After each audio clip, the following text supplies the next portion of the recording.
Hello, good evening, and welcome to the Sunday Night Breakdown. Daniel Routledge, and a very happy Dave Forrester with you to go through all the action. Not that we're giving anything away this week in the British Basketball League. There was Hang on, Dan. Hang on, just one drama second. and Is there any excitement and point? some filler, I think. Yeah. Is there any point listening to this? If you haven't watched the game, if you don't already know the scores. Well, some People listen people to this might to just find out save the scores. themselves. It's a better way of Because doing it. if you do, then I'll tell you so. The games that watch the games don't listen to us describing everything that went wrong in the games. Go on, sorry. So let's describe what went wrong in Caledonia 77, Newcastle Eagles 83 on Thursday night. I must admit, when I saw Hamlet wasn't available, I was thinking Newcastle's chances are much reduced. And this game really was massively underwhelming in the first, Yeah. for most of the game, to be honest with you. There was none of the bite that I was expecting. Yeah. Well, look, there's a lot of professional pro athletes are pro athletes, right? And generally, my rule of thumb is that in a basketball game, at the BBL level, if you have a team that needs to win against a team that doesn't need to win, and provided the team that needs to win wants to win, then there is a 95% probability that the team that needs to win will win. Yeah. Right. Subject to obviously talent differential and Yeah. in relation to all that, because that's different. But in relation to everything else, that's talent differential. And also in relation to okay, there was some budgie shoving. Everybody was full of ire on the game on Friday night. But at the end of the day, these guys are pros. They're all picking up a check.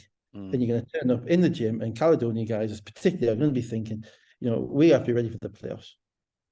Okay. Yeah. And what you tend to find is, there's I don't think there's anybody in the league now who has a little black book, which those who are aficionados of Leeds United in the 1970s. Yeah. And Don Revy, I think, will be aware of. No, you see, I went to McMahon, the old Chicago Bears quarterback. Had the names down on the towel there, which guys they were supposed to take out. Nail, yeah. But I don't think there's anything of that in the BBL. I mean, if you're from London, don't just turn off for a second. But there are no latter-day Robert Youngbloods anymore. Yeah. Meeting out summary justice to anybody who dares to go near the rim.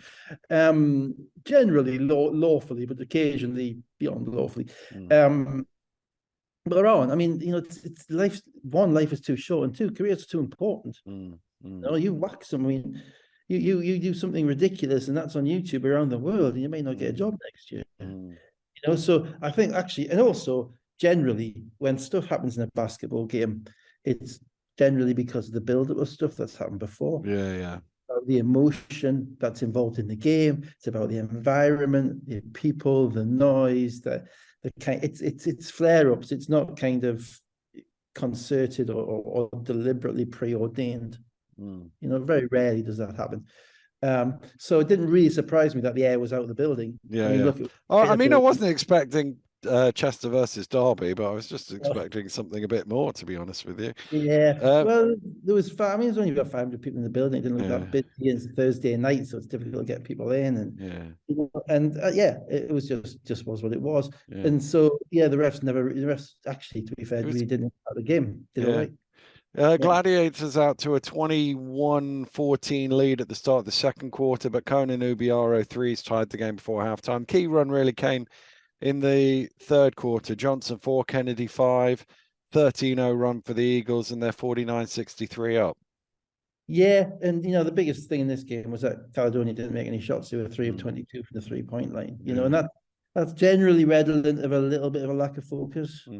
That's how, we all hear about players who are locked in, who are zoned in. You never talk about players who are locked out or zoned out. Who aren't quite in that extra kind of area where that extra 10% where they're really focused on that, and that comes with what's in stake on the game, and the answer is nothing. So they didn't make many shots. I thought Newcastle kind of took a while to believe they could win, if that made any sense. Yeah. And then in the middle of the third quarter, yes, they made a run. I thought French was excellent in this game. He really kind of set a tone down low and battled with Ali Hodzic and scored the ball and was aggressive. And the rest of them kind of took the lead from him a little bit. And as I say, when Kennedy's popping up and knocking down shots at the end of runs, and then that puts them in a chance to win. But it still couldn't go Durham, mate. No. Gladiators did get it to 6 a couple of times, but this was, as you say, when a team needs to win and the other team doesn't need to win, it's harder to sustain those runs. And Newcastle always looked like I thought Newcastle's closed crunch time offense was still, it was kind of behind the eyes. You're thinking where they're going to get the next basket. And there was they broke in a 13-point run down to a 7-point run. I think there was an open 3 from somebody. It might have been Bailey, it might have been Malcolm. It was Thursday night. It's a long time ago now. I can't remember. Which, if it had gone down, would have been a 4-point game, and then you're back to where Newcastle were at Manchester, where they were 12 up with 5.3 minutes to go. So I didn't think it was over there, but as I say, if that's a game Caledonia have to win, maybe that shot goes in. Yeah. And at the end of the day, credit to Newcastle. I mean, obviously, I've been a bit shy with credit to Newcastle this year. But you have to give them a little bit of credit for digging in this game and, not basically forming the view that the end of their season was inevitable. The reality is that Gordon had 5 points in this game. Hamlet didn't play. Yeah. Those two combined for 57 in the game before last week. Yeah. So you've lost 52 points there, and they've still come out on the top end. Now, as I say, I don't think Caledonia not making shots didn't really help them and kept them going. But overall, sometimes you got to be ugly and you got to dig it out. And they showed just enough to do that. Still a fragile team, but they showed enough to do that. But that, in many ways, that was the one, wasn't it? That was the in the run that they had left, where they had to win 3 out of 4. Yeah, that was the only one you could possibly imagine. But even then, it didn't seem very plausible. But they pulled it out. So yeah, they've beaten Caledonia 3 times out of 4. I'll mention to Johnny's dad on the commentary. Yeah, as ever, succinct, on the point. Raised eyebrows. Not quite sure I saw the fouls there. Yeah, Durham with 19, on West 17, Sloane 14, 13 and 13 for Ali Hodzic, by the way. 3 of 22 you already mentioned from 3-point range. That was the game of 3. Yeah. Johnson 24 and 7, French 14 points, 12 rebounds, 5 assists. Cohen 13 points, 5 assists, 7 of 17 from 3. There were also 18 of 23 got to the line a lot. Also, I mean, the thing with French, you have to figure in with French is, and obviously we'll get to him today as well. He's always a defensive plus. When he's on the court, defensively, he's a plus. Now, sometimes he doesn't stay on the court as much as you'd like to, but when he's on the court, he challenges shots, he changes shots, and he bodies people up and he rebounds. So if he's giving you 14 and 12 and 5, you've got a hell of a player. It's when he gives you 3, 7 and 2 and fouls out in 18 minutes. You think about the struggle, because 14, 12 and 5 for him might be the same as 21 and 13 for somebody else because of the defense he's giving you. Let's go to Friday's games then, starting off at the Copper Box. London Lions 96, Plymouth City Patriots 62. No Gadsden and Hawthorne for the Patriots. Obviously, Declan Caboza, etc., still out. Tariq Phillip, first performance for him in a London shirt. Now, my full disclosure is I forgot to watch the last 12 minutes of this. I managed to get to late in the 3rd quarter, and then I went out. And when I came back, I forgot to come back. You made a concerted decision that you were going to watch. Yeah, well, I just thought there's something might happen in the last 12 minutes, but if it did, I mean, I don't think I got that far, to be honest. I got to the kind of 24-0 run in the second. When unfortunately Plymouth's bench basically capitulated to London. London. So guys like Cater, sorry, you talk about it was 12-14 after 7 minutes. Lions then got the last 9 points. Then there was a Will White bucket to finish the first quarter, and then 24 points in a row at the start of the second quarter for London. Best, Zubcic, Urban, whatever they wanted, really. 45-16 the score at that point. Yeah, I mean, you knew that obviously they didn't start great, London. When Coach Schmidt burns time out after 2.5 minutes, that that's not just to discuss, what players that they're running.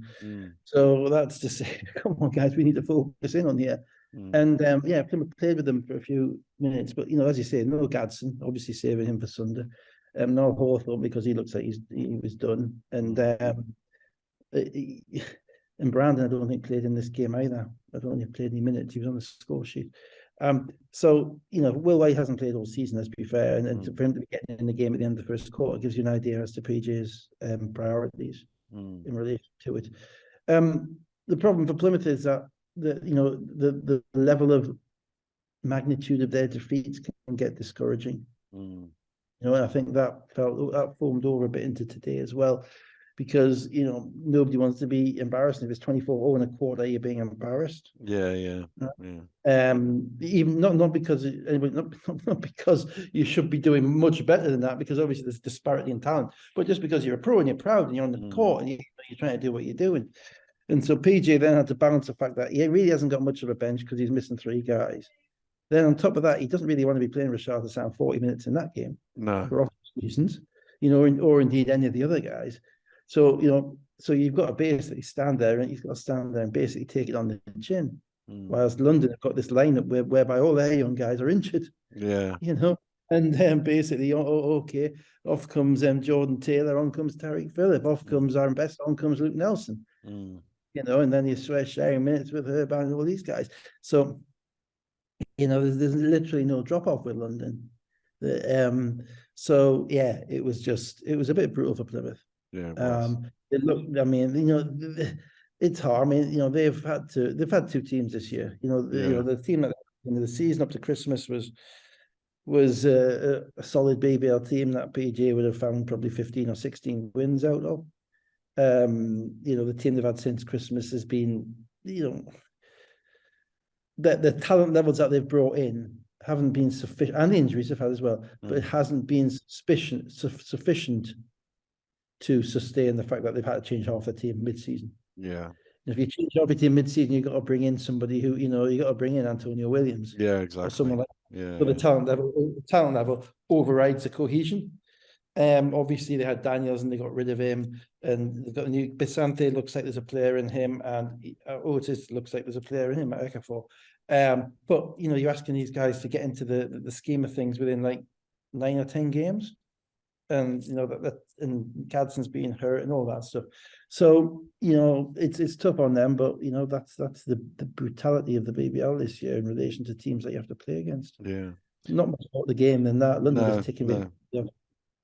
Huban with 25. He was 10 of 16, including 4 of 9 from 3. Nelson 4 of 8 from 3 for 19 points. Zubcic 15 points. Basant 18. Hassan 16. Jules Dangakodo 10. To Bristol, the Flyers 87. Surrey Scorchers 70. Obviously, King was out for Bristol. This felt super comfortable, really, for Bristol. They seem to get whatever they want. 7 minutes in, it's 20-4, and that was basically the game there as well. They're also kind of ticking. They're one of these teams that's just got into the habit of just doing what they do and feeling confident about what they do. Obviously, they're playing without VJ as well. But it just, I haven't got much to say about Bristol now, because they've kind of confounded our expectations to a certain degree. They confounded Lasker's expectations. Yeah. But also, I think, to be fair, the rest of us as well. Yeah. We were all saying, but when they play games away and all of that. Even before that, we're looking at the roster, a bunch of new guys. New guys, Malcolm Delpesh and Leslie Smith. Mike Miller's back for another year, but really, a bunch of rookies. So, good luck with that, Andreas, and you need good luck. You've done a great job. So, what are they? They're up and down. They make shots, they miss shots, they rebound the ball, they play hard, they don't have egos, or they don't appear to have egos. They're quite relentless in what they do, and you don't see many. You see skill level dips, if I can put it that way. You don't see any effort dips ever. So they might miss 7 shots in a row, but they're still going after the 8th shot like it means it. And when they make shots, and Ollison and Mahan have started making shots as well, if those guys do it and they get the kick that they get of Watson Gale, then they're a dangerous team in the playoffs. Absolutely. The danger is, of course, that they have one bad quarter in 8 against a team that's consistent, and that one bad quarter in 8 stuffs them. That's why it'd be better if it was a 3-game series. Sorry, Dan, I've not thought Yeah. nothing about the game there, but as you say, there No, really wasn't. there wasn't really much after the first 7 minutes, to be honest with you. Watson Gale 21, Bell 19 and 8, Ollison 15, McFoley 22, although 0 for 5 from 3. Steele 13 and 6 shot the ball well, and Johnson and Carey both had 10 to the Skies. Sorry, just on that. Steele's still a young player. You know, he's a potential GB player. He's played for GB before. He's 6'6". He shoots the ball well. He just got to be healthy. You know, I think probably get some conditioning into his legs before next year, because he could break out next year. If it depends on if he's in the BBL. But Surrey, yeah, I mean, Surrey on the road have been, fairly dispiriting for the past God knows how long, and this wasn't any different. No. To the Sky Sports game, Leicester Riders 85, Sheffield Sharks 76. No Menzies for Leicester. Nelson was back for Sheffield. An even start, and then Loving hit threes either side of the first quarter break. A 10-0 run by Leicester. They're 23-14 up. I don't think you can beat Leicester if Loving goes off. If Loving has a game like that, and I think this is why when London have played them, they've really focused on defending him. If Loving, because he scores, we always said the same with Scotty Martin. You know, if Scotty's scoring, then because you don't notice him scoring, or because they're all good shots, they're all either open shots or shots in rhythm. Then then the rest of us are going to score as well. He's Loving's one of these guys who scores efficiently and doesn't take away from anybody else in his scoring. So if he gets 25, then you're done. It's not like you're force feeding him the ball. He's putting his head down and chucking up 21 shots for 25 points. It's not going to happen. And this game, there was a bit. I know you guys try to create some drama out of it, and you profiled everybody and all of this stuff, but it did strike me as like that both coaches had the idea that they might be playing each other in the playoffs. And that might be me just kind of speculating, because we all thought they might be playing each other in the playoffs. But if you're a coach, you have to think we might be seeing this team twice next week as well. So and there's a real possibility of that. And so you don't want to expend all your emotional energy. No, obviously, unless you're Rob at half time. Indeed, because he thought Delpesh travelled. I'm not sure if he did or not. He didn't, but I can't remember, right? But you don't want, you want to win, but also, there's a bigger picture at stake, and there's, you might want to show everything that you've got. So I thought it was a little bit of a phony war game. I suppose Leicester had the paradox of if they won, it was more likely than they were going to play Sheffield. Yes, whereas Sheffield, if they won, would be less likely to play Leicester. Yeah. I just think it plays with your heads.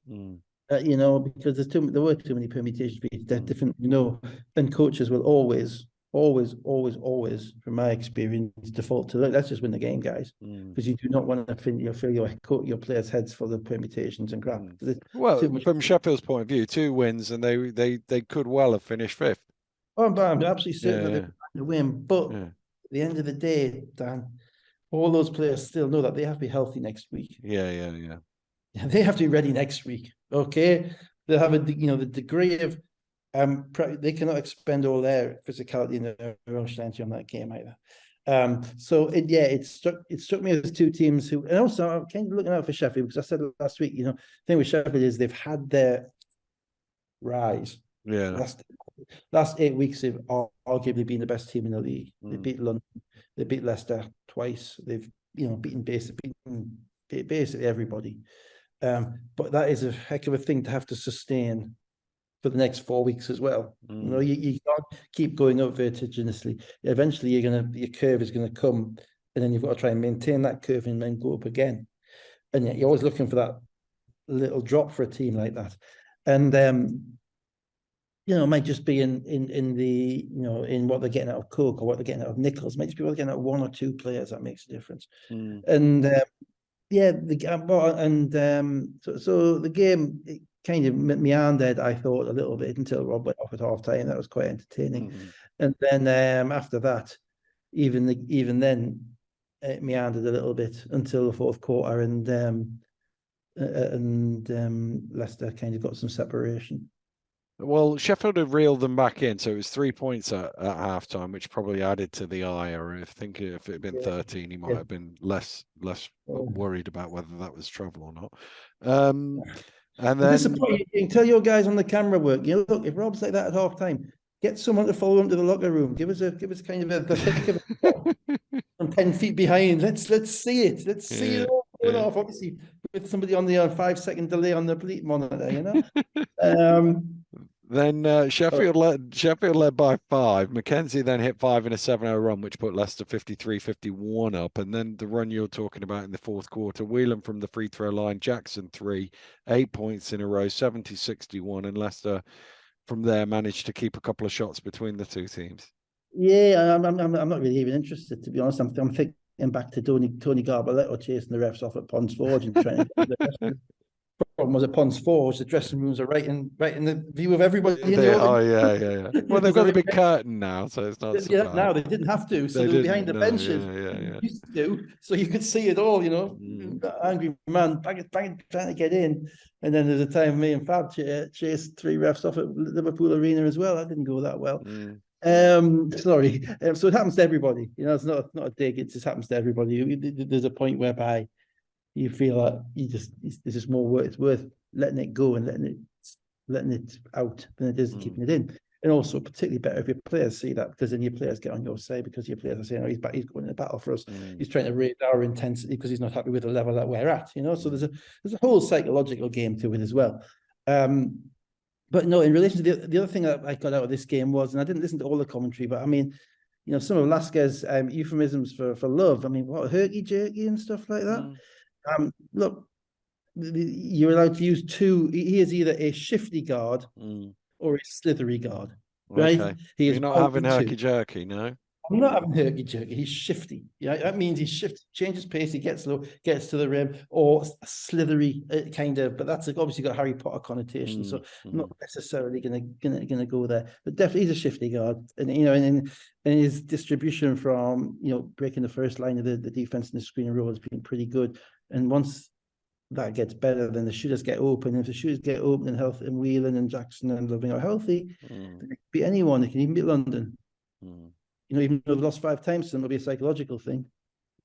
But if they get there in a one-off game and they've got Love playing the way he's meant to, and they are up against a team that was potentially without Decker, who's out indefinitely, and Tariq Phillips back in, he's only played 3 or 4 games, and the coach is going to play him a little bit, then they've got a shot.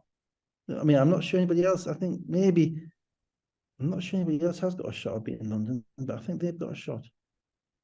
Maybe Sheffield, but then again, you know, Sheffield, I say they've had Sheffield would have to play them in the almost certainly have to play. No, they would have to play them in the semi-finals. There's no way they could meet in the final. Yeah. That's right. So by 1 leg, yeah, it's interesting. Sorry, I've got nothing more really to say about the game. Leicester closed it out. They play, you know, they're getting more minutes out of Adekoya as a second centre. That's quite intriguing. And obviously you've got the announcement at the end as well, which we should have a brief word about as well. Yeah, Darren Nelson-Henry at the end deciding to hang them up at the end of this season. So he's got at least 2, potentially 5 more games left of his playing career. Yeah, I mean, you know, and to be fair, you know, I mean, is it 3 years or 4 years he's had? 4, I think it is now. 4 years. You know, they signed him. They didn't sign him in the summer. They signed him late pre-season or maybe beginning of the season. I think after somebody else either left, got cut, or fell through. I think he'd been in Austria, and for 2.5 years, he's the best centre in the league by a long way. And certainly for the last, if he's been here 4 years for 2.5 years, he's been here 3 years for 2 years. You know, efficient, got the ball around the basket, played with discipline, good size, didn't shoot shots he wasn't meant to shoot, unfussy, unspectacular, but efficient. You know, he's dropped off a little bit this year. I think that the level may have gone up a little bit, but also I think it's tough to maintain that. It's tough to maintain doing that thing all over the time, particularly when you're 6'9" and you're playing the BBL. And the other thing in his sort of defense, the churn they've had at point guard position, obviously he and Crandall were made for each other, really, weren't they? The way they both played. Yeah, absolutely. That's absolutely a fair point. You know, you can never ever underestimate the difficulties that roster inconsistency caused to any other players who actually were part of roster consistency in that same roster. You can't. It's just, and losing Mo Walker as well. He didn't play with Mo Walker. That kind of changes things a little bit as well. But I think he got his degree from, he was at Loughborough, he got his degree from Loughborough. He's kind of done a Bernardini almost, gone out, pretty much at the top, and decided that there's more to life than putting the ball through a hoop. But a high level, relatively short, but a high level BBL career, and we should say that and say congratulations for that. It was 4 years. He only played 12 games in the first year, but it was 4 years. Really? So did they sign him mid-season? No, I think he got injured, if I remember. He got injured, that's right. Loving 25 points, 10 rebounds, 15 shots for 25 points. There you go. Jackson 13, Mackenzie 11. Pipkins, Nelson, Glasgow, and Delpesh all had 12 points for Sheffield. Yeah, and Nelson coming off the bench a little bit. They got to sort that out. They got to make sure that when they go into those playoff games, that they are absolutely setting their rotations and who's playing and who's going to be the closer. They're going to need a closer against Leicester. I think it's Leicester they got, isn't it? Yeah. They're going to need a closer, and so actually Glasgow's been the one stepping up in the last. He has. Yeah. He wasn't in the game at the end of this game. So because they're bringing Nelson back in. So, having all those guys, 8 guys is great, but you've got Nelson, Glasgow, and Ramsey. And it's probably against Leicester, he's probably going to have 2 of them on the court. He could have 3 of them on the court, but maybe when Walsh is in the game or something like that. But it's a struggle, because Jackson's playing the 3 for Leicester. You're not going to put any of those guys up against Zach Jackson. No. So the team is going to have to make some decisions as to who has the ball in their hands at the end, because, I think the best shout for Sheffield is that those games go down to the end. I don't see them blowing Leicester away. So, when those games go down to the end, which of those 3 guys is going to have the ball and going to be making the appropriate decisions, and which one's going to be sitting on the bench? And there's an argument, and it's a difficult problem. It's an easy problem, but it's a difficult problem. But what's important is that when whoever's on court knows. It's not. None of those guys are going to be upset about it. I don't think that they all seem to be, really spot on pros. And I know Rod obviously personally, and I know he is. But it's not about who's on. It's about it's me. Okay, it's me. Therefore, I need the ball, so I'm going to make the plays, and that's what the playoffs will bring. So they've got little things to little tweaks just to keep an eye on. But you can see those games coming down to the last 5 minutes in execution. So we'll see. Whilst I think Rob knows who he wants on the court at the end, I'm not quite sure if Tiba knows yet. Let's come to today's games. Starting off in Surrey. Enjoyed this. Yeah, Surrey Scorchers 106. Manchester Giants 103. Giants started 7-1, but it was relatively close in the first half. This was just a normal Manchester game, 50-50 at halftime. It's just nuts, this game. I thought, we said last week that Surrey have been pretty good offensively, even when they've been bad. They're pretty good offensively. They've just shown a considerable disinterest towards the other end of the court and supporting each other. Manchester have had a switch, whereby they played defense last 3 or 4 minutes of the game, generally, and win some close games as a result. But on the road, it's been very much up and down like that. Just up and down. Yeah, both teams had good finishes and finished well. Neither team had any sort of what you would describe as defensive presence. No. When you're at the rim or getting a rebound or making a play, just you didn't see any type of, oh, he stopped him there, or he's standing up there, or he's took a charge there, or anything like that. Fletch took 1 charge in the 4th quarter, so it's just a shooting match, and we know that shooting matches generally favour the home team, except when they're free. Even when they're Surrey. Let's get there. So Dirk had a couple of threes in a 13-0 run that put the Giants up 56-67, and at that point the other game had the other game had started. So I was like, oh, I don't have to watch the rest of this. And then, there was a double technical klaxon 3 minutes to go in the 3rd quarter. Missed that one. It was a bit of it looked like you didn't really see it much on the thing, but it didn't look like anything either, just a bit of nothing. but it put Carey on 4 fouls. So Right. Steele and Jack Domney got 11 in a row for Surrey. So 69-69 near the end of the third quarter. And then McFoley just goes absolutely nuts, hitting 3-pointers from all over the place. It's 96-87 with 3:41 to go. But he made maybe 5 or 6 in a row, all from kind of a step further back than the last one. Yeah. I thought Manchester did a kind of a hideous job in working out that he wanted to shoot the 3. Yeah. From anywhere, because at the end of the day, he is 5'6", or sorry, no, 5'10", sorry, 5'11". So if you want to get up into him and make him drive into the people behind you, then you can do that. And they utterly failed to do that. You got to take that space away, particularly when he's made 1 or 2. And if they look, when he makes, I think, the 5th one, have a look at Ramon's expression. At whoever was meant to be guarding him, he was like, because they put Dirk on him, then they put Kofi on him, then they put Callum on him, but none of them had the confidence to skate up on him and make him drive. So they didn't have the confidence to make him drive in the back line, because basically there's not been any backline defense in reality there. And obviously they hadn't had Robertson. Lee's kind of a bit hobbled. Lee's not been blocking shots, and that leaves kind of Green on his own. So but he made some tough shots. And on top of that, it was kind of a schools out type of game. Yeah, it was. Yeah. As you can imagine, all the fans taking their shirts off at the end, throwing the tie, because who cares? I mean, we're all going home anyway, so you're kind of you're a bit demob happy. And so I thought it was a weird sub that Lloyd took him out. I mean, what, you're trying to cool your own guys hot hand off? And they had 2 empty possessions, and he brought them back in, and he bricked a couple.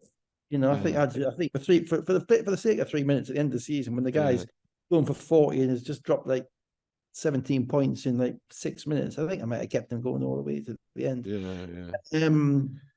Because even then, when they got up, they nearly lost. Yeah, so they're 96-87 up with 3:41 to go. But Surrey are going to Surrey.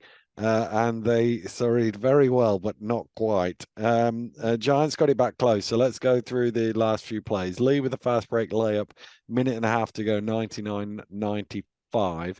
Jack Domney misses a layup, but gets his own rebound. And then Lawrence in the corner hits a 3. Big shot, 109 to go, 102-95. And then Kofi Joseph knocks down a 3 to make it 102-98.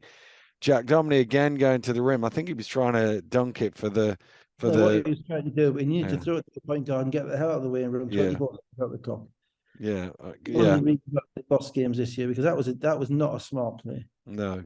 They did not need a quick 2. They needed to take the air out of the basketball. And I think that shot went up with 16 or 17 seconds on the shot clock. And you're up by 4 with 55 seconds to go. If you can get it down to 40 seconds, you're up by 4. You score, you're up by 6. It's game over. Over pretty close. And I just thought that was just a really bad decision. And compounded by the fact that Dirk then hits a 3 at the other end to make it 102-101. This game was kind of punctuated by those moments whereby I stare at the computer thinking, someone's going to put a hand up at Dirk before he shoots this ball, isn't he? Oh, no. Oh, went in. Shucks, who'd have thought it? I mean, to be fair, it was the same at the other end. So I'm not particularly getting at them. That's why the score was 106, 105. Not 65, 64. So no one did. But the corner 3, that's the layup. So that's a 1-point game, and you think you need it again. And unfortunately, the scoreboard seemed to be missing the 0 in the middle. So it said 12-11. Yeah, that's probably unnecessary. That's a quirk that maybe the BBL needs to keep an eye on. It's happened before this season.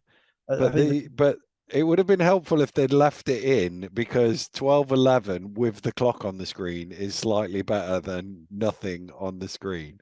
I agree with that. We can use our own. Anybody who's interested enough to watch that game would most likely have an idea as to what it meant going on. Yeah, I agree with that. So somewhere around 26 seconds ish is my guess. Lawrence lays it in 104-101. Matador laying, no defense. Yeah. Same play. Every team runs 20 times a game. And Manchester couldn't stay in front of Andrew Lawrence, who isn't by any means a shifty guard. Kofi slightly out of control, misses a layup. Lee keeps it alive and then gets it to Green, who dunks it in. 104, 103. My guesstimate is there's about 10 seconds left. Yeah. And then then this would have been the most Surrey way to end the season. It would have been. In some ways, I wish it had happened. I feel good for the no, fans I that they'd don't. won, I don't. but in I'm some ways, it would have enjoyed been a that. microcosm of their season because they virtually turned the ball over, up one with less than 10 seconds to go. They threw the ball. They threw the ball for some reason to Josh Steele at half court. Yeah. And I actually did a double check because fortunately Josh Steele had only 1 foot in the front court when he knocked the ball back. I think my reading of it is if he'd had 2 feet in the front court, it would have been a backcourt violation. It would be a backcourt violation because he would have been deemed to have had possession of the ball when he touched it and established any point in the ball would be deemed to be in the front court as well because that's where his feet were. Yeah. So they got extraordinarily lucky on the touch. Then they got extraordinarily lucky in relation to where the touch went. You know, and it befuddles me. That's a made basket of a dunk, so you can run the baseline. Yeah. You know, you've got Andrew Lawrence and Josh McFoley in the game. They're two, professional point guards. You have to be able to get the ball at that point. Your point guard has to be able to get the ball, and whoever's putting the ball in has to be able to throw it to them. And to get fouled to the guards, not like foul shots down, the game is over. So they got lucky. Yeah, shades of Plymouth that was. So they got fouled 6.1 seconds ago, but it was actually only the third foul of the quarter. So timeout, then there's another foul, then there's another foul, and it's 3.1 seconds to go. McFoley going to the line. Makes both free throws, 106, 103. Vince calls a timeout, advances the ball. Fletcher gets the look for 3 on the buzzer. It doesn't go in. Yeah, again, does it make that much of a difference to Manchester? It's the difference between 5th and 6th, is it? Yeah. Yeah. Yeah, 5th. Well, I don't think they would have been 5th anyway, to be honest with you. Cheshire won, so it doesn't. So, but at that point, it could have been a difference between 5th and 6th. But 6th, 5th is Caledonia, 6th is... And they may well have thought we might end up 7th here because at that point Bristol hadn't won, so therefore Sheffield could go past them. Right, yeah, okay, so there's something on this. Yeah. But I just think Manchester... I don't think Manchester care who they play. No, I don't think they care who they play, and I'm not necessarily... they played that game like they've played most games this year with even more abandon, if I can put it that way. I mean, you can't, I can give Josh McFoley 1, you can give him 2, you might even give him 3, but no way does he get 4 and 5. At that point in time, you are draped over him. So say he's dribbling the basketball into the paint and he's going to make a proper play. You can't give him that many shots. That just does not happen if you want to play, if you want to win. Right? And they were all rhythm shots. So I don't think it was an overly committed performance from Manchester. I think they tried to win, but I don't think they had much attention to detail to the little things that they need to do to win. And as I've said, Surrey, even when they've been bad, have been a decent offensive team. So they just had to come up against a team who had kind of the same disregard for defense that they had to have a shot. And they're playing at home, which they went by the better. And they won. So happy summer for the fans. Good for they kept coming. They got an exciting game. They got to see a guy going off, and you don't often see that. No. That's entertaining. But that is entertaining because everyone's going, whoa. That's a real rush, and it's good for them that they got to see that. I'm not sure it's how Lloyd would draw up winning games. No. But there's a difference sometimes between the coaches' X's and O's and their execution, and just entertaining the fans. Yeah. And as a fan, I would have been thoroughly invigorated by that game. So, as the most miserable man in the universe, so you pays your money, you takes your chance, Yeah. So yeah. So McFoley ended up 8 for 15 from 3-point range for 38 points and 9 assists. Steele, which is his career high. Steele 18 points and 7 rebounds. Johnson 16. Dirk Williams 5 for 8 from 3-point range for 23 points, which isn't his career high. Green with 22 and 8, and Josephs had 19. Yeah, proper game, lots of scoring. So, are we ready then? Are we ready for this now? Let's move on to the next game. Because at this point in time, I think it was 5-0. Well, so here's my thing. 20 I at 20 past three, I did say to a friend of mine, I think United, who is a Newcastle United fan, I think United are more likely to win by 9 than Eagles right now. Yeah, well, that was bizarre. I mean, that was probably watching the Surrey game. To be honest, I couldn't take my eyes off the first 20 minutes of that football match, which was bizarre. But no, yeah, we get to the pavilions and the graveyard of many a Newcastle Eagles season, and Indeed. not the case. Not the case. So obviously there's no Hawthorn for Plymouth and no Hamlet for the Eagles. He was on the bench. I saw him on the bench, Hamlet. Yeah. So he's travelled all the way down to Plymouth. So at least that's probably one. I didn't see him on the bench at Caledonia. So tight start of the game. Let's get to the big moment of the first half. 6 minutes to go in the second quarter. French blocks a shot. Hard to see, and obviously they didn't show a replay or anything, but he lands heavily on one leg and immediately falls to the floor, clutching his knee. And there's a long stoppage while they sorted that out. At the time, it was a 7-point Newcastle lead. I didn't rewind it, so I don't know. I mean, what he did was make a hell of a play because there's very blocked Rashad Hassan going to the rim and his right hand also. Yeah. And he did that with Decker as well. And he's that's what I say about his defense. He's one of these guys who can actually make not game changing, but possession changing defensive plays at the rim. There's not that many of them in the league. He also started out this game really, really well, just like he did in Caledonia on Thursday. He's kind of playing like he was on a mission, which sounds like, oh, well, you should be. You're a pro. You're playing for the playoffs. But, lots of guys at this point of the season are ready to go home. But you can still play hard without being on a mission, if you know what I mean. And I think that's where Plymouth were at. Plymouth were playing hard, but they looked kind of worn down a little bit and beaten down by the season. Whereas Newcastle kind of come back with new bodies and had a little bit more impetus to the way that they played. But it's a brutal loss. I mean, obviously we didn't see much of it. I don't know, but you assume that he's done something relatively significant. Yeah. Which actually is pretty gutting because if you did a poll of the Eagles fans, I think if there was anybody that they would say, yeah, we'd love to have him come back. Because of the attitude and the commitment and the physicality that he's displayed all year, it would be him. And so he's earned himself a lot of good favour with the. In times like a rookie gets in foul trouble, doesn't play, isn't as impactful as you'd want him to be, doesn't finish around the rim, isn't a great foul shooter, but all that stuff. But in the season that Newcastle have had, you forgive all of that. Yeah. Or for playing hard and effectively around the rim.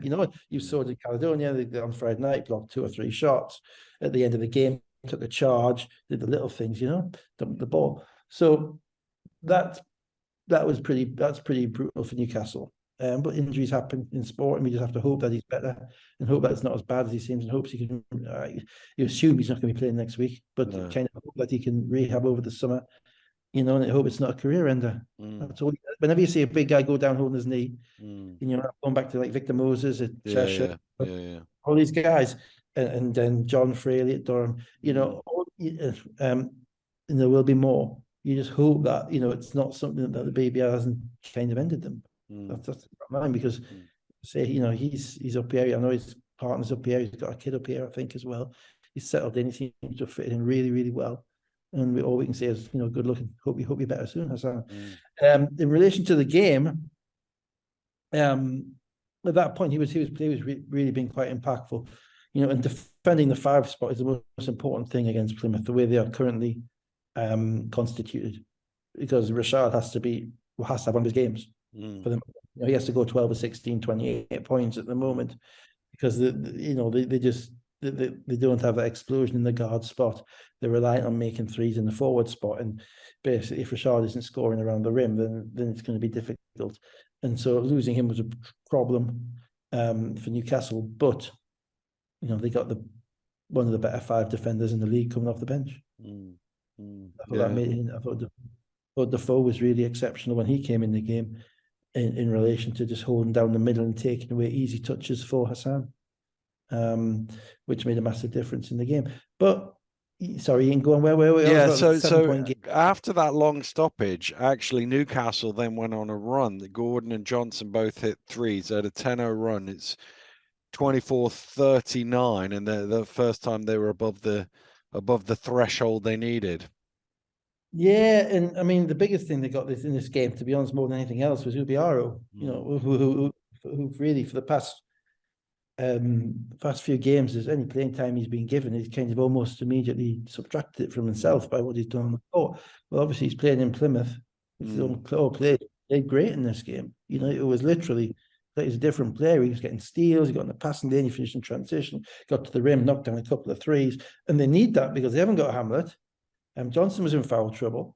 You know, Kennedy, as we've seen all season, has been up and down. We're probably more down than up. So who's going to be that fifth guy? Or fourth guy even, and it was him, and his energy helped them get away, and the advantage that they have is that Plymouth have never really got their offense back on track, not since probably since February. They've got players, but Bisante is kind of a shot maker. Ayeka before is he's a stretch, but he's not a great shooter, and they don't kind of shoot it with that much confidence. Brandon, who was playing well, has been injured. Gadsden missed a couple of foul shots in the first half, you know, which suggests to me that he wasn't right either. And so they were a slightly easier team to defend, I think, than a lot of teams in the BBL at this point. I'm going back about a month. I'm on Gavin Williams for this, the referee. About a month ago, I told you I was getting a bit fed up with every foul on the 3-point shot being called as a shooting foul. Yeah, that was an awful one. It was so after. It was so after. It was unbelievable. I tweeted it in real time. I was like, "That foul is on the floor." I didn't know you. I didn't know you tweeted that. Yeah. As well. And the thing was, Gavin called a push. Yeah. You know, and the guy Gadsden only jumped about an inch. He landed, and it was well after the contact. Well after, yeah. Refs need to get their heads around this. That's a little. It's not just Gavin. It's not the first time. It's probably. I haven't seen a 3-point shot foul this year called on the floor. And by definition, there will have been multiple ones. It didn't matter. He missed 2 foul shots. Makes no difference. Ball don't lie. Ball don't lie. Yeah.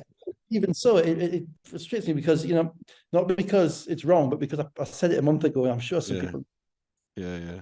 So have that in mind. Now, I get the bang bang ones, but that wasn't bang bang. That one I can see on my sofa watching 2 games at the same time. I could see that was not. There's no way. Well, I guarantee, in a week on Monday, Newcastle are going to be 2 points down with. Yeah. That'll be the one. Someone's going to call it, and Stootle's never going to speak to us ever again. But even so, but no, that wasn't a good one. Outside of that, to be fair to the refs in this game, they let a little bit of physicality go, but they didn't get the tees out, and there's some emotion in this game, as there should have been. He called across Gordon at one point because he'd done a bit of gesticulating. Darius had his full panoply of facial expressions going during the whole game, and the Plymouth guys as well, and Cohen and Dusha were getting into it a little bit as well, and Cohen and Katz and all that stuff. But I thought they managed the game quite well in relation to kind of emotion stuff. And then at the beginning of the third quarter, Eagles scored 12 of the first 14 points in the third quarter. It's 33-59, and that was pretty much that. Yeah, I thought Plymouth were a little bit. It's what you said earlier, where because they've lost so many games by big numbers in recent weeks, once they got 20 something down, the stuffing was knocked out of them. That's the thing. There wasn't much to build them back up. There wasn't much air to pump up. I mean, to be honest, the third quarter defense wasn't good. I mean, they're letting Ben Mockford be wide open on multiple occasions. And one off a Spanish screen where he just popped to the top, and he's literally wide open for what is a layup for him. And you know that you can't give Bear Mockford airspace. If you make him drive, you're probably on a winner. He might make a play, but he'll survive him making a play at the rim and under pressure, as opposed to putting the ball on the floor, as opposed to him standing there and shooting uncontested threes, which is what they were allowing him to do. Gordon kind of got going as well a little bit, and they were really good. Newcastle were really good defensively with Defoe in the middle, because he was able to get up. He was able to take the space away that Hassan needed. And you see times, particularly on the high screen in Rome, where Dusha and Akodo are trying to throw the ball into him, and the arms, just isn't there. That passing lane isn't there, and without him, they're relying on those other guys making threes, and that's not an easy way to win in a game that matters when you're playing with basically a new team, 2 new guards, 3 new guards, and who are streaky shooters at best.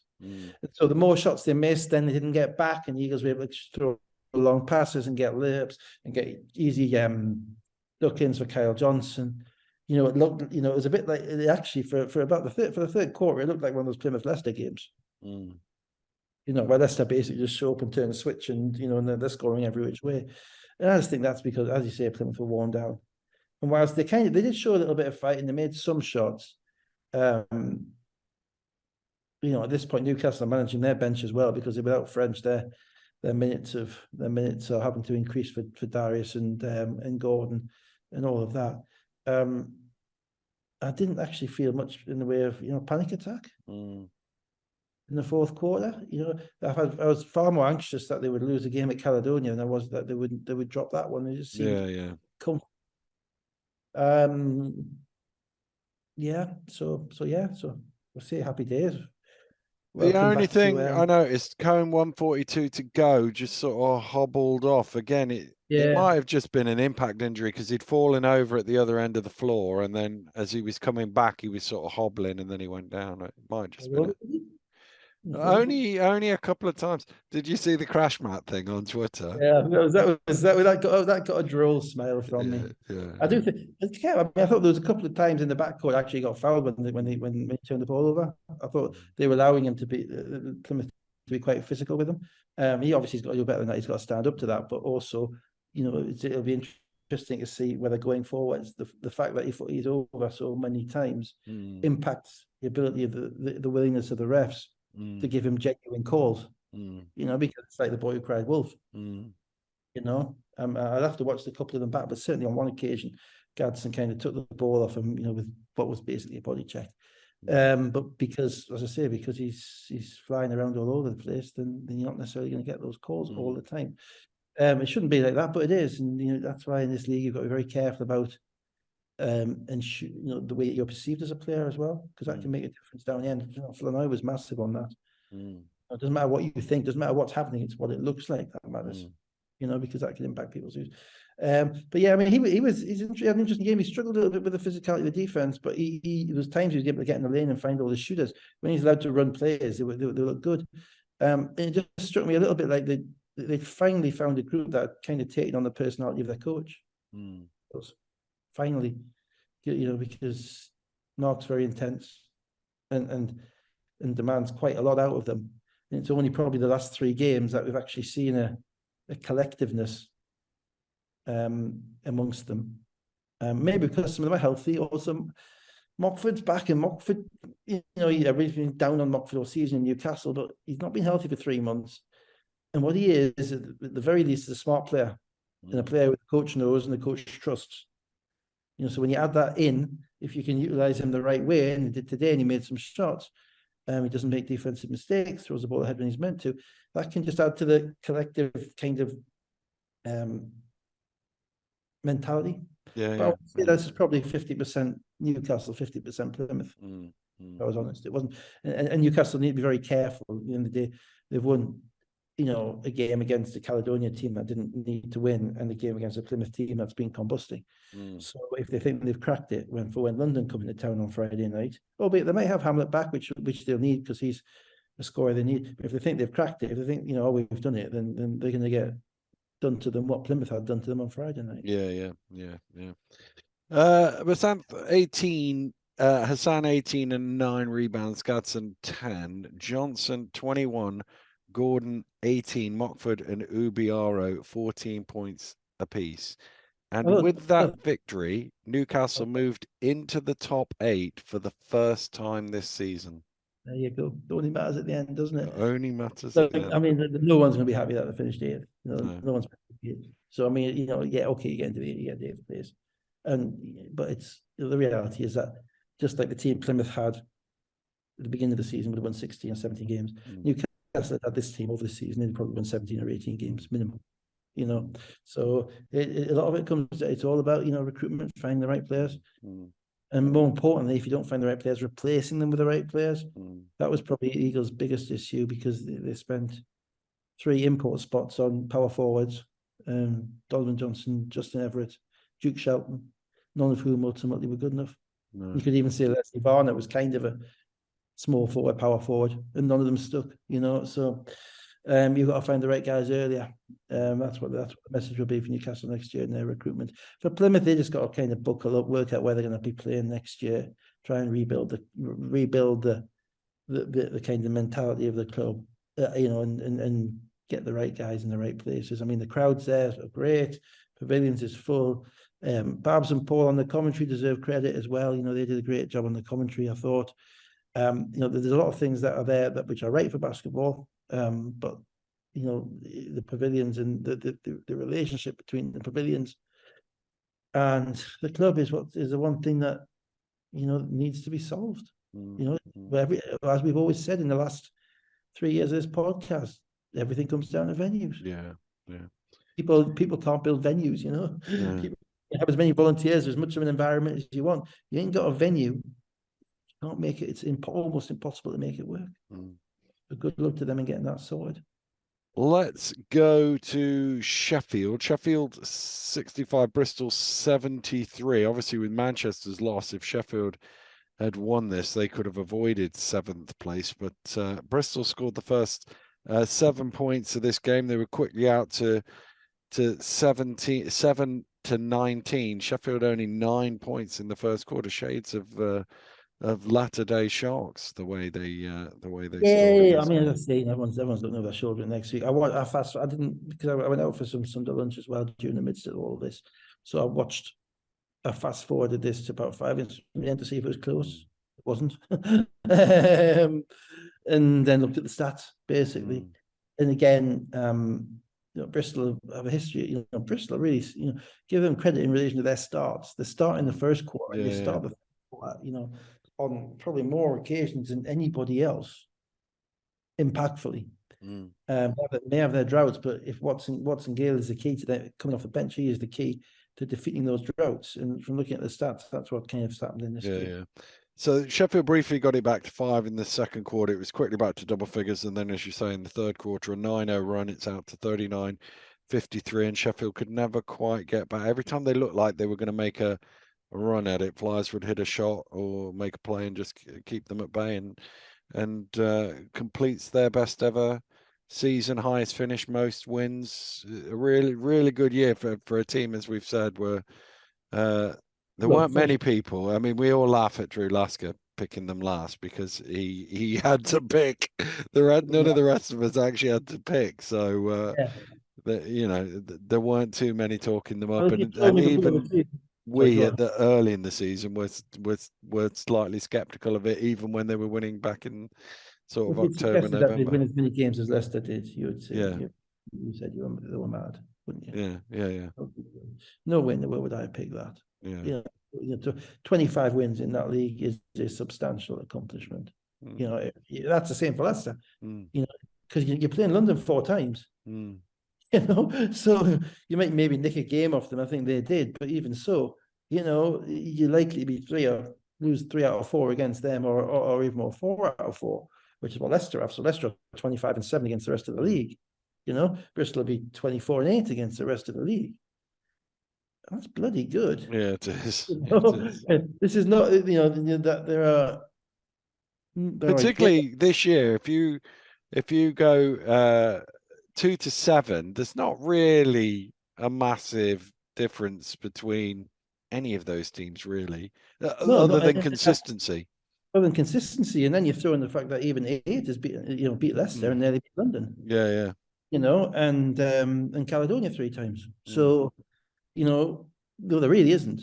And so, say, if we can probably go back a few years, but it won't be that long ago that we can go back, whereby 6 or 7 losses is putting in a 32-game season, 30. This year, 36. 30, sorry, 6. Yeah, sorry. 6 or 7 losses is putting you in line for the league, and 10 or 11 losses is, 6 or 7 losses in a 30-game season is putting you in line for the league. Yeah. Not that far away, from being at that highest level. And as I say, it would have been a really fascinating year if London hadn't been in it. Yeah, it would, yeah. In relation to the kind of the race for the title, but that's the way it is. So no, whatever happens in the playoffs, I think he's the front runner for coach of the year. You can give back the other one and get to take this one. Sorry, Andreas, I love it. No, that's not right. Yeah, I think he's the front runner coach of the year because it's tough on London, because it's tough on Ryan Schmidt because they're 32-4 and they've won everything and I've been there. But they didn't win the sweep. And you wouldn't necessarily say they overachieved. It's very hard to achieve what they achieved, but you wouldn't necessarily say they overachieved. You would definitively say that Bristol overachieved. Yeah, Bristol overachieved. I think my vote is for the person who won all the games that they did. I would still go for Ryan Schmidt personally. I think the way he juggled everything. Yeah, I can live with that. Is a challenge that other people didn't have to face, and I can absolutely live with that. And I think if Bristol were like 20 and 16, it wouldn't even be a conversation. Yeah. Or even 22 and 14, it wouldn't even be a conversation. Yeah. 25. It's that interesting thing as well. I think with Andreas is last year they were 4th. Yes, so true. But last year, it's that thing. Whereas, because to me, is if you're not giving it to the person who has won the league and won the league at a canter, to be fair, and won 2 of the 3 trophies, then there has to be something really unusual about what the other achievement is. And the one that leaps to mind was the first one Rob won, where Leicester finished 3rd, which was their highest finished ever. And I think the year before they'd missed the playoffs. Yeah, that's right. I think we were Eagles. I wasn't before my time at the Eagles, but I think the Eagles won 3 out of 4 that year. 2 out of 3 before the vote. Yeah. But you can live with that. Yeah.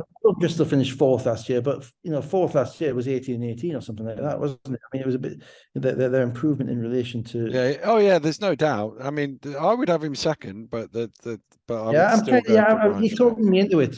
Yeah. Actually, you're talking me into it. It's just that how much do it's like the NBA. How much do the guy who's going to win Coach of the Year is Mike Brown, Sacramento, because they overachieved. Where it's not Mike Budenholzer who won 58 games with Giannis and Chris Middleton. So how much do you build in all that stuff? But then you throw in the fact that Ryan Smith's had to juggle everybody. He's had to travel around the deepest, darkest parts of Europe on a wedding, and all the injuries and that. The injuries I've got a little bit less time for because I've got 16 players. So you got 16 players. But it still means you're having to make different lineups work. I'll live with those lineup changes. I'll live with those lineup decisions you're going to make. If you're bringing Luke Nelson off the bench in the BBL, I'll live with that. I get that. But no, in relation to everything that goes on off the court, to manage that, that's a hell of a job. Yeah. Because to retain your own decorum, your own mentality, your own demeanor with the players, when you're jumping on bus after plane after plane and going from A to B to C to D, and you come to gyms where people are coming for you, and you're getting some you've got dubious calls, you've got players who are getting paid a lot of money, you've got players with egos who have been managed, all of that stuff. I think that does make it different. I think I'll agree with you on that. I would still prefer that they'd won that game in Glasgow. That's the tip for that is just that would have been the final kind of nail in that coffin. But there we go. But anyway. But no, Bristol, great year. Sheffield, actually great 3 months. Forget the fact the last 2 games this week doesn't matter. Ultimately, they're in the playoffs. They're going to be ready. Last 3 months they've reinvigorated their team.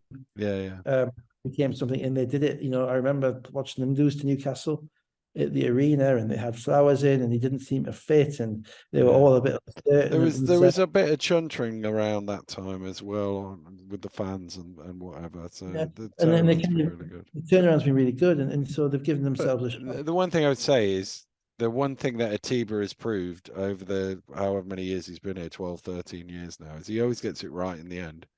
There have been times where the seasons have gone like that, but always at the end of the season they're going in the right direction.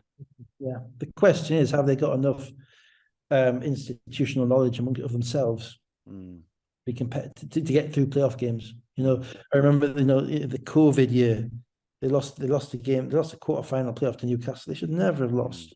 They lost I think they were up 12 or 5 minutes. Yeah. Gordon Fletcher flipped it up and Gordon tipped it 5/10 of a second to go. But they had a meltdown. I think Lillard and had Lillard that year, and Nichols' first year, and they just melted down at the end. It was just that they weren't quite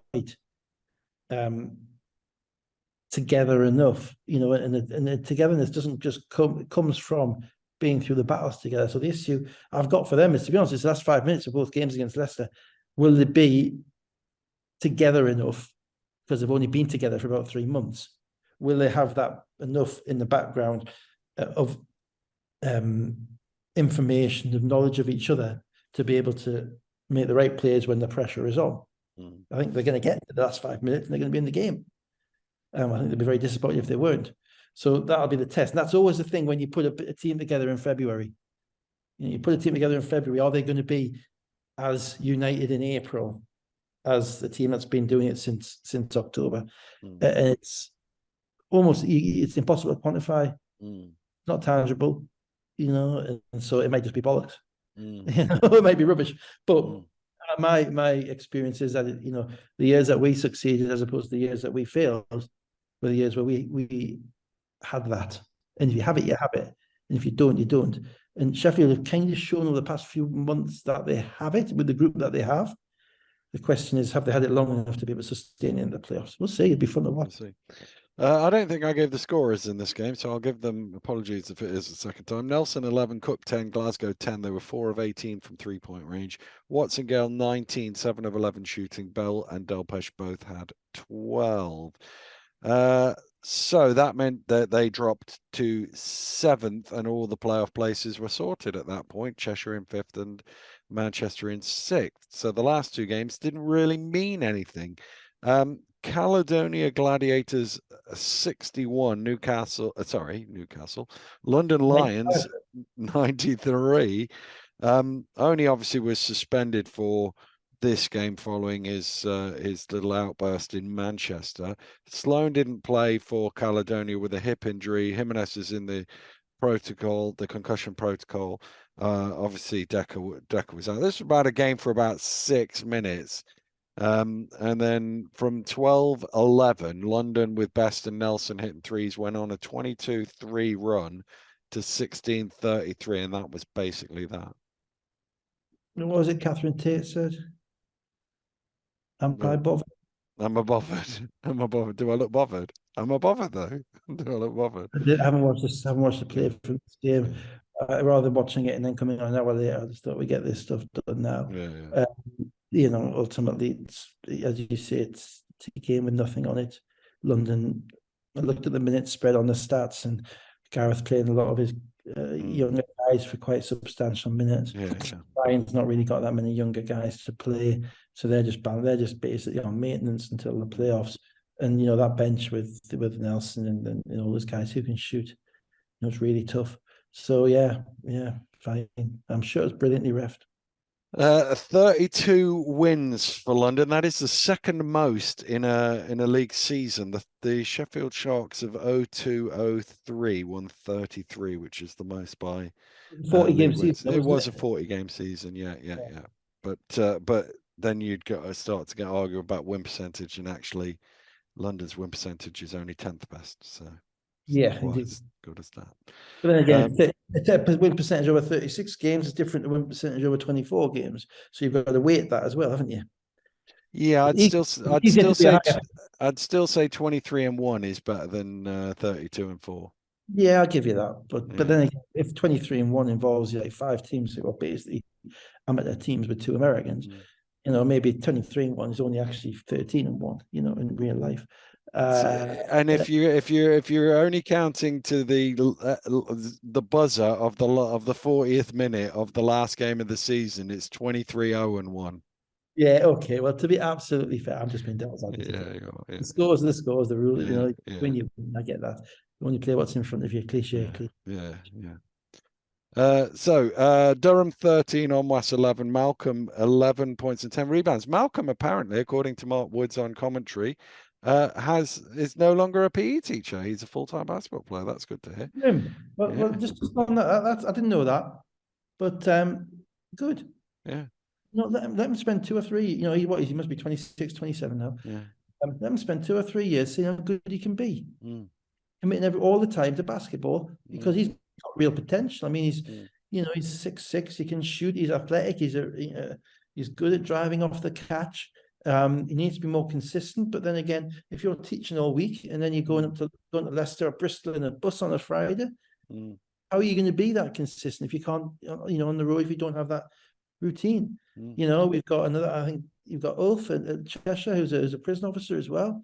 And Jack Hudson's was a trainee lawyer last time I heard. If we can get these guys sufficient, if the commercialization of the league leads to players such as that being able to take a career break for a couple of, on something that they've worked at for 2 or 3 years, to give it a shot at being a pro, because it's not ruinous for them to do so. That's great. That's what it needs to be. Because that's, Fraser Malcolm is not going to be a GB player if he's working in a school all day. No. If he's doing, if I'm not saying he's going to be a GB player anyway, but he's got the tools, so it's fantastic that. No, I'm not sure that I'd quite like having as a PE teacher. I think the kids will be disappointed. My 11 years experience as chair of governor suggests that the demand for PE teachers in 3, 5, 7, 10 years, whenever he retires, will still be great. Yes. And he'll easily slide back into that role, I should imagine. With a hell of credibility. Yeah. Urban 19, Shalawadi 16, Sharma and Nelson both had 14. Let's go to the final game of the season. Cheshire Phoenix 96, Leicester Riders 92. No Jackson for Leicester, no Evans for Nick, so they were on a 6-man rotation. Leicester, obviously Neighbours still out, and Leicester were on a full-on rotation with some guys we haven't seen much of, if any, all season, and yet still these two teams came very close to being banished from SNB for daring to threaten with overtime in the final game. We texted, didn't we? Yeah. I mean, there was no way in the world that if Rob had drawn up a play, the score in the post, 2 points down, 5 seconds to go, yes, he would be excommunicated from any form of positive SNB conversation. There's overtime in this game, it would have been utterly inconceivable for both teams. Cheshire got 6 guys. Last thing you want is someone going down with a stress injury. Leicester have got most of their main guys on the bench. They're finishing with Bowman, Walsh, Nduku, and the young lad whose name I forget. Sigmund. Sorry? Sigmund, isn't it? He's got 2 names. One is Sigmund and one is Gordon, and I've seen both written down, so I don't know which one it is. Whether it's Sigmund Gordon, perhaps. Try not to make any Freudian slips. Yeah, indeed. So that was kind of we need to get out of the gym, basically. We win, great. The guys get great experience, and if we lose, well, so be it. I watched the last 5 minutes of this because I didn't. I'd been out on the cup on the Manchester Surrey game. It was quite entertaining. Yeah, it was actually. So let me run through the first bits. We'll get to the last couple of minutes. Austin and Archibald scoring all the points as Nick started 13-2. Then Bowman and Mackenzie scores, gets it back to 28-27 at the end of the first quarter. Then not a lot really, and then just spin it forward to the last couple of minutes. And what this was the point where I was literally last 5 minutes I was like, this cannot happen, I was tweeting it out. I tagged both teams in, so you cannot let this happen. 1:19 to go, Walsh corner 3, 94-92. Come the other way, Austin misses Ulf with the offensive rebound. He's fouled, he goes 0 for 2, so it's still 94-92. It's on. It's completely on. And then we get Love with a step back, he misses. Archibald runs the clock, he misses a 3. Out of bounds, Leicester ball, 17.8 seconds to go, and we're at the point that you were just talking about, Leicester timeout advance. Good defense from Anderson, to be fair, to deny the shot for Love, which was clearly the option. Yeah. I mean, I'm hoping that Cheshire kind of figured out that a 3 might be on its way as well. I don't. Obviously, I mean, it's not. You can't take anything from it. All I would say was, if I was Love, I probably wouldn't. I would probably try and get a screen to get Anderson off me, to try and get a switch, because ending up basically playing with Anderson in front of you and then trying to make a pass to the strong side where the defender is Austin, who is probably the quickest hands in the league, is probably not optimal. You know, they're not. If you had to pick 2 guys on that team you want to attack, it wouldn't be them. Yeah. But you know, so what? Again, I'm not bothered. Is anyone bothered? Yeah. Just enjoyed it. The fans like it. It's a perfect way to finish. 95 point rule survives again. Yeah, it does. You know, as it did at Surrey. I tell you, this is, you know, this needs to be patented. Yeah. Or at least some bookie needs to call me up offering me something for it. I don't know. Because, you know, 95 point rule wins again. And yeah, you know, ultimately is what it is. But to be fair, it was a fun game to watch. Like, because there's nothing on it, nobody really cared. It was, it's some relevant stuff. I mean, Nduku comes on, and I know that's hopes for him. You know, he comes on, he's 10 in the game, he has 7 points, he makes some good decisions. Yeah, hit an open 3 when he was open. You know, so he comes out and he's ready to play. So that's a positive. And you know, and we've talked about how hard it is in this league to develop people whilst you're having to win. You know, really, to the point whereby you know, Bowman was one of the best players in NBL1 last year, and he's spot minutes this year. It doesn't guarantee you anything. So Nduku was a bit further down that chain, but you know, he showed something. He's got kind of a body 6'7". Yeah. It was another good game from Bowman, actually.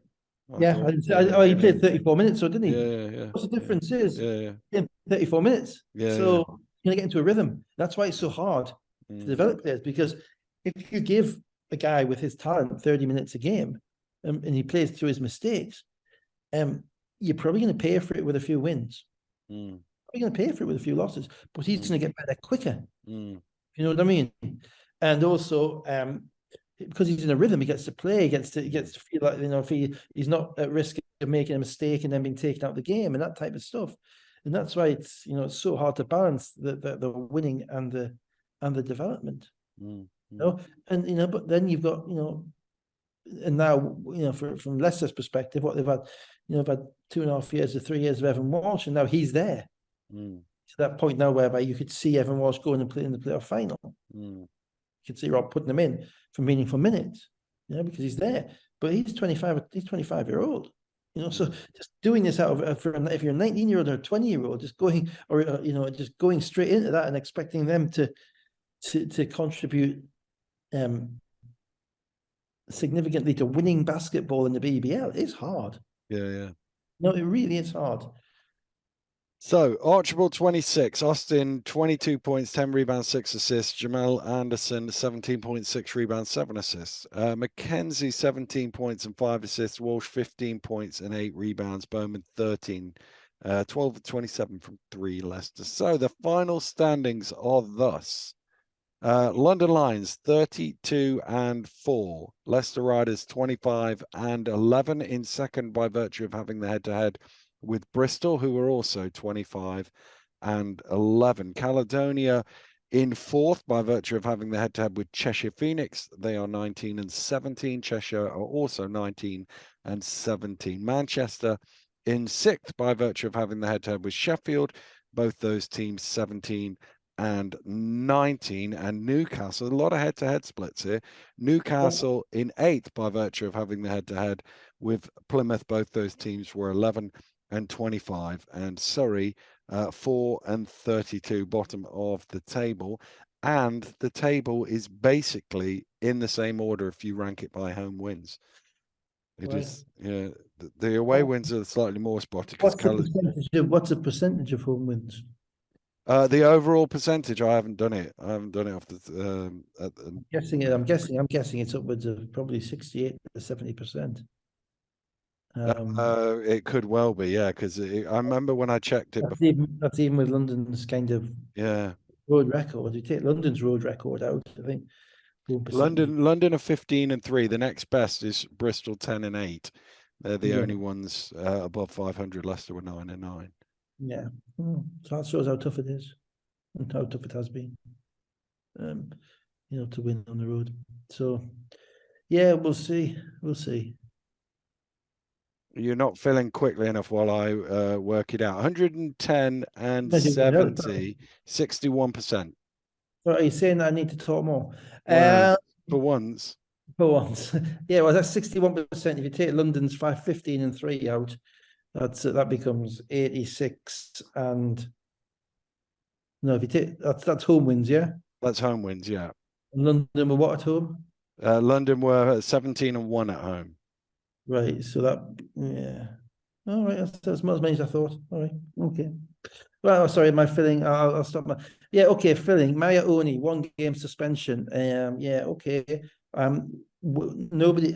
I'm fine with that. Obviously, not for what he did, but because if you're waving at the crowd in an inappropriate way. Just before you go on that, the away record minus London's away games is 55 and 107, at 34% basically. That's basically 66. That's not far. Yeah. That shows how hard it is to win on the road. No, I've got no problem with the getting a ban. I raised something on Twitter, which is the timescales for this stuff is totally lacking in transparency. You don't know when the ban. If in football, it's done. It's done before the next game. Whatever the process is complete before the next game. If you want to appeal, it's done before the next game. In basketball, it just seems to drag out. It needs to stop because basically, if this, for instance, had dragged out another week, you could be missing a playoff game. Yeah, exactly. If it had been done a week earlier, maybe you'd be missing a different game. It needs to be that if to be blunt, what it needs to be is if you're disqualified from the game for a one-off disqualification situation, or you pull something extra after you've been disqualified, which is what happened with him, I think, because he got his 2 texts and then he was doing. I think he's been banned for doing the rounds. Then the rule needs to be that at the very latest, it was always 7 days in the past, but at the very latest, that needs to be sorted out for the next weekend. If it's a Friday and you've got a game on a Sunday and it can't be done by then, okay. At the very latest, it needs to be done by the next weekend, so everybody's quite clear as to what the timescales are. Because otherwise, as I say, you get into randomness in relation to the procedures and the way that they run and the impact they have on the games, and you get into situations where teams can potentially manipulate the game that they want them to miss, and that's not right. So they need to sort that out. It's another thing in the in tray for the CEO, I'm afraid. But no, apart from that, it's been a happy Geordie day. Indeed. Away the lads. Away the lads, indeed. The what about the lasses? Did they get through? I didn't see. They got through. They lost. Yeah. It was still. I think it was still going on while we were recording, wasn't it? The Durham game was close. What happened in that? Durham and London were close. I've just gone on the table here, and it looks like it's a 3-way tie. So Durham must have lost. So yeah, Durham lost 90-65. I've just seen it. So Newcastle finished 8th, and they get to play London as well. So we got a double header. There we go. Happy days. Double header at Crystal Palace on Easter Monday. Nice, accessible Crystal Palace. Yeah, indeed. So the other thing about all of that is there was talk of the TV game possibly being in Glasgow, because we quite like the idea of that game. But I believe now that the Caledonia game is not at the right time, or not on the right day. I believe it's on Saturday and the Sky slot is on Sunday. So my assumption, and breaking news here, is that the Sky game will be Leicester against Sheffield, which gives us a better chance of doing Sunday. Oh no, but there's the Monday, so we'll have to do Sunday night breakdown on the Monday anyway, won't we? Because it's bank holiday. We'll do it after the thing. So we'll be back next Sunday night, Monday night even, Dave and I, to do it all over again and break down the playoff quarterfinals. But for now, we'll call it an evening before Dave's battery or my battery dies a death, because both are very low. And have a great week. We'll see you next week. Goodbye.